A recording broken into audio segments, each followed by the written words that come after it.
Aujourd'hui, on va parler de l'importance du jour du Shabbat, de pourquoi le Shabbat c'est quelque chose de tellement important, pourquoi est-ce que le Shabbat c'est quelque chose de si essentiel, pourquoi c'est un jour qui est important dans la semaine et pourquoi on ne peut pas passer à côté, pourquoi est-ce que c'est tellement fort. Alors bien sûr, comme on a l'habitude, on va répondre à cette question avec une autre question. On va voir ça dans la paracha de cette semaine. Qui est la paracha de Yitro, qui est, je pense, la paracha la plus importante de l'année, puisque c'est la paracha dans laquelle on va retrouver les 10 commandements. Et donc, on va prendre tout de suite dans le feuillet que vous avez dans un lien, dans la description de la vidéo ou du podcast que vous regardez. Je vous le montre à l'écran.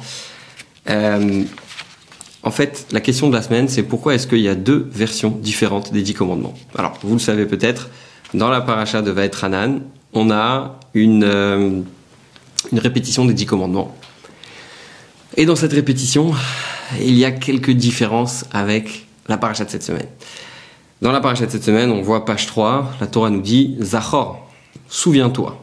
Souviens-toi du jour du Shabbat, parce que le bon Dieu s'est reposé en 6 jours et le 7e jour, le bon Dieu a créé le monde en 6 jours et le 7e jour il s'est reposé, Et donc c'est écrit en gras, et puis dans la paracha de Vaetranan qui va être lue à la fin de l'année, eh bien on a une raison différente qui est donnée et on nous demande de faire le Shabbat d'une façon différente. On nous dit de l'observer, on nous dit de le garder, shamor en hébreu.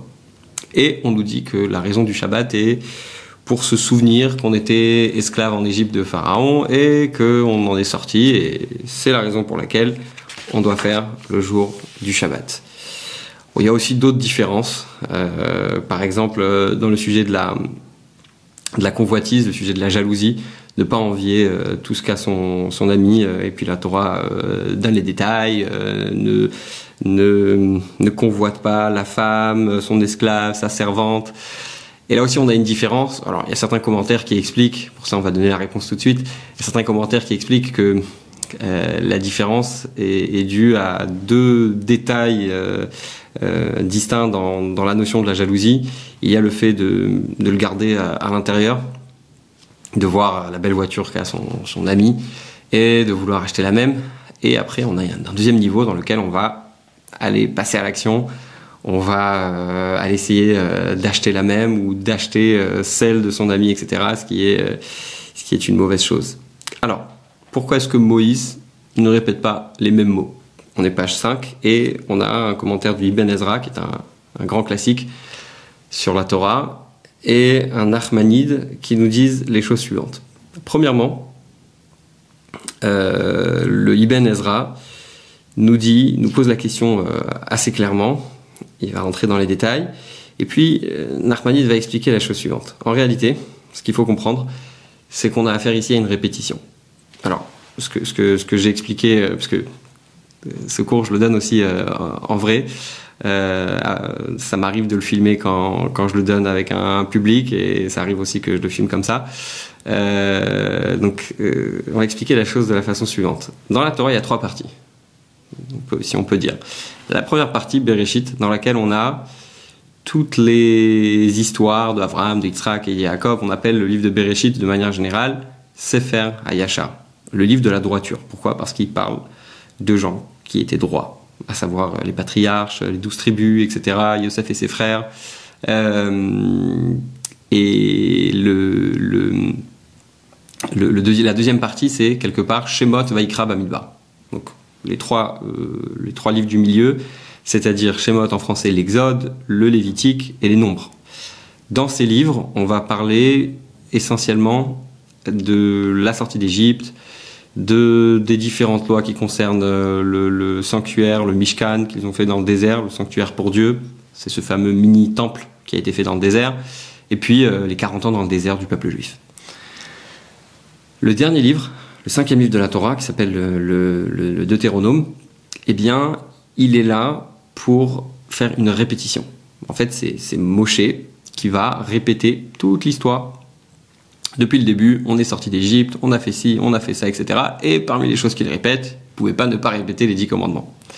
Et donc, nous dit Nachmanide, il est évident que quand on répète quelque chose, on va le répéter de façon différente. Imaginez que vous répétez le cours que vous entendez maintenant à quelqu'un, vous allez le répéter dans vos mots, vous allez utiliser d'autres termes, vous allez peut-être ajouter des éléments de votre compréhension.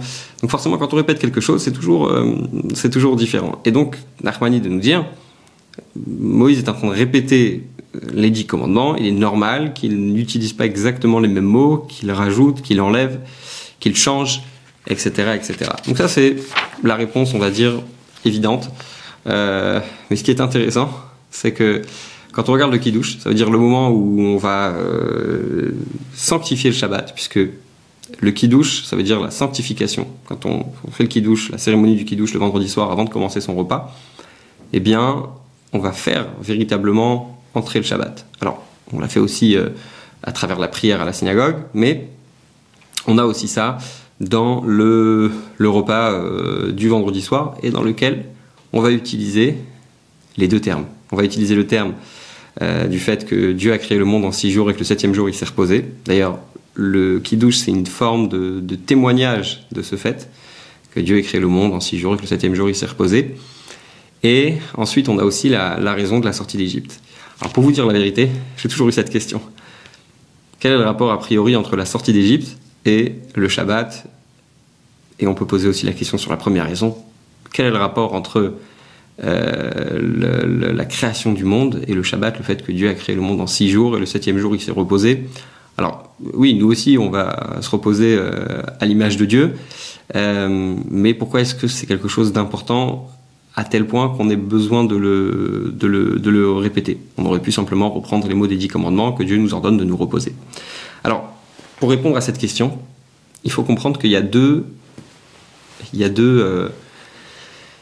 modes de vie. Il y a 2 aspects de la vie de manière générale. On est page 7. 2 aspects de la vie.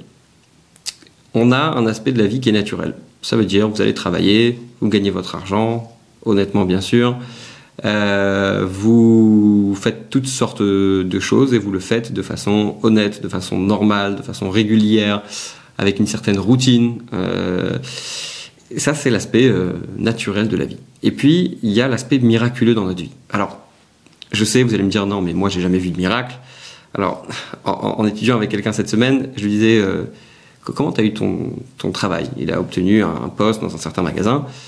Et il m'a dit, tu sais, j'ai obtenu mon travail avec le bouche à oreille, et j'ai eu de la chance. Je lui ai dit, est-ce que tu peux m'expliquer le mot chance? Qu'est-ce que ça veut dire, la chance? Il m'a dit, la chance, ça veut dire que j'aurais pu l'avoir comme j'aurais pu ne pas l'avoir, et il y a beaucoup de personnes qui cherchent, et moi j'ai trouvé. Et je lui ai dit, donc, la chance, c'est aussi une sorte de miracle. Ça veut dire c'est surnaturel. D'accord? C'est aussi définir le mot réussite. Qu'est-ce que ça veut dire réussite? Réussite, c'est quand on a fourni peu d'efforts et qu'on a eu de grands résultats. C'est-à-dire que l'effort comparé aux résultats qu'on a eu, il est disproportionné. Je vais donner un exemple. Si quelqu'un vous dit « je travaille tous les mois et je gagne un salaire normal, un SMIC ou un peu plus que le SMIC, ou le double d'un SMIC », vous allez lui dire « bon, tant mieux pour toi, c'est très bien. Tu fais partie de je ne sais quel pourcentage des Français ou de la population dans le monde de manière générale. » D'accord? Bon, c'est normal, il n'y a rien d'étonnant. Par contre, si quelqu'un vient vous dire « j'ai investi 10 000 euros et j'ai récupéré 1 million d'euros », vous allez dire « ah c'est incroyable, c'est inattendu, je suis très content pour toi, etc. etc. » Pourquoi? Parce que la chance, le miracle, la réussite, c'est synonyme de quelque chose qui est au-dessus de la nature, qui est irrationnel. C'est pas normal. D'accord? Et donc, on a toute la vie ces 2 aspects. On a l'aspect naturel et l'aspect miraculeux. L'aspect rationnel et l'aspect irrationnel. Naturel, surnaturel, etc., etc. Et donc, en hébreu, ça s'appelle anhaga tivit, le comportement naturel, vanaganisit, et le comportement miraculeux. Pourquoi est-ce que je dis les mots en hébreu? Parce que le mot en hébreu teva, d'accord, qui veut dire la nature, vous connaissez peut-être les médicaments avec la marque Teva, c'est une marque israélienne. Teva, ça veut dire la nature. Pourquoi est-ce que je pointe ce mot? Parce que en hébreu, le mot Hateva, qui veut dire la nature, ça constitue la même valeur numérique que le mot Elohim, qui est l'un des noms de Dieu. C'est pour nous rappeler que même dans la structure avec laquelle Dieu il a créé le monde, eh bien, il y a Dieu qui est derrière. Et d'ailleurs, c'est assez intéressant parce que dans la Chassidut, on retrouve cette idée de croire en Dieu pour deux raisons. On peut en citer encore beaucoup, mais il y a deux raisons centrales. Il y a le fait de croire en Dieu concernant la nature, c'est-à-dire que quand on regarde le fait que à chaque fois qu'on plante quelque chose, bah forcément ça va pousser. Alors, ça peut pousser bien, ça peut pousser mal, mais ça pousse. D'accord ? Le soleil se lève tous les matins. La lune est présente tous les soirs. Des fois on la voit, des fois on la voit pas, mais la lune est présente tous les soirs. Donc, on peut croire en Dieu par rapport au fait qu'il y a une nature qui en marche et qui continue de marcher constamment. Et puis on peut croire en Dieu par rapport au miracle. De temps en temps, il y a une sorte de dérèglement de la nature. Il y a des phénomènes qui sont incroyables et c'est pour ça qu'on va aussi pouvoir croire en Dieu. Donc il y a toujours ces idées, ces deux idées, le miracle et la nature. Et la même chose dans la Torah, on retrouve des mitzvot qui sont des mitzvot liés avec le naturel et des mitzvot qui sont liés avec les miracles. Et il y a bien sûr aussi des mitzvot qui sont liés et avec le naturel et aussi avec le miracle. Et c'est le cas de Shabbat. Shabbat, c'est la célébration, je suis page 9, c'est la célébration du fait que Dieu a créé le monde en 6 jours et que le 7e jour il s'est reposé. C'est-à-dire que quand on fait Shabbat, on va, quand on suit les instructions de Dieu pendant 6 jours de travailler, puisque on sait que travailler aussi c'est une mitzvah, parce que la Torah nous dit clairement 6 jours tu travailleras, le 7e jour tu vas te reposer. Donc on suit cette structure que Dieu a mis dans le monde, que toutes les semaines ça revient de façon identique, que le 7e jour on va se reposer. Et on a aussi cette dimension du Shabbat qui est plus haut que la nature, c'est-à-dire à travers les générations et encore aujourd'hui, on a cette idée que le Shabbat il dépasse toute logique. Combien d'histoires on a sur des Juifs qui ont donné leur vie, qui ont laissé leur travail de côté, qui ont laissé des gains supplémentaires qu'ils auraient pu avoir pour faire le Shabbat. J'ai moi-même eu l'expérience, un Shabbat, on s'était retrouvés avec des amis pour aller quelque part, et puis au milieu de la route, il y avait des embouteillages. On a laissé la voiture dans une station essence. Il y avait une fenêtre qui était ouverte, il y avait des passeports, il y avait des cartes bleues, il y avait des ordinateurs. Enfin, je ne vais pas vous raconter tous les détails, mais simplement pour vous dire qu'on a laissé cette voiture qui marchait pas très bien, et puis qu'il y avait une fenêtre ouverte, et puis on a marché pendant 5 heures. Et on est arrivé 5 heures plus tard, après l'entrée du Shabbat, à la destination. Alors, pourquoi est-ce que je vous raconte ça? Pour vous dire, ça, c'est quelque chose que j'ai vécu. On était 4, et puis il n'y avait pas l'ombre d'un doute que c'est ce qu'on allait faire. C'est-à-dire qu'on n'a pas pensé une seconde. On s'est pas dit on va conduire et tant pis. Pourquoi? Parce que déjà parce que c'est dans notre éducation et que le Shabbat il a une dimension supernaturelle. Il a une dimension qui dépasse la logique. C'est vraiment un moment dans lequel on dit voilà, c'est juste indiscutable. Même aujourd'hui on pose le téléphone de côté, etc. Et pourquoi est-ce qu'on a besoin de lier la sortie d'Égypte avec ça? Parce que la sortie d'Égypte, c'est le moment dans lequel les Juifs ont vécu quelque chose de surnaturel. C'est le moment dans lequel les Juifs ont été témoins d'une manifestation divine, spirituelle, de façon incroyable. Et quelque part, quand on fait Shabbat, on se rappelle que il y a le cycle de la semaine, mais il y a aussi le fait que c'est un jour dans lequel il y a une force divine qui nous dépasse et qui fait que on va pas travailler. Et en fait, ici il y a écrit que on va être des serviteurs uniquement à Dieu, parce que le but profond de la sortie d'Égypte, on en a parlé dans les cours précédents, c'est le fait de devenir un serviteur de Dieu, de sortir de l'esclavage égyptien pour devenir des serviteurs de Dieu. Et on a toujours cette notion qui revient d'être un serviteur de Dieu et pas un serviteur d'un autre serviteur. Pourquoi un serviteur d'un autre serviteur? Parce que simplement, faire Shabbat, c'est comprendre qu'il y a plus haut que le travail, il y a plus haut que l'argent, il y a plus haut que le monde qui nous entoure le quotidien. Et énormément de gens qui commencent à faire Shabbat me disent « mais je comprends pas comment j'ai pu me passer de ça pendant des années. Je comprends pas comment j'ai pu me passer d'un moment important avec ma famille. Je comprends pas comment j'ai pu passer un moment important avec mes proches. Un moment, en fait, en premier lieu avec moi-même. Un moment dans lequel je peux vivre profondément ma vie. » Et donc, d'un côté, on est page 10, le deuxième paragraphe, d'un côté, le Shabbat doit souligner la compréhension que le processus naturel du monde est en fait l'œuvre de Dieu, qui crée constamment l'univers et tout ce qu'il contient. Et d'un autre côté, le Shabbat doit souligner la conscience constante que ce n'est pas seulement lors de l'Exode que Dieu a fait des miracles, mais aujourd'hui aussi. Et donc, on doit se rappeler qu'on est des serviteurs de Dieu et pas des serviteurs à d'autres serviteurs.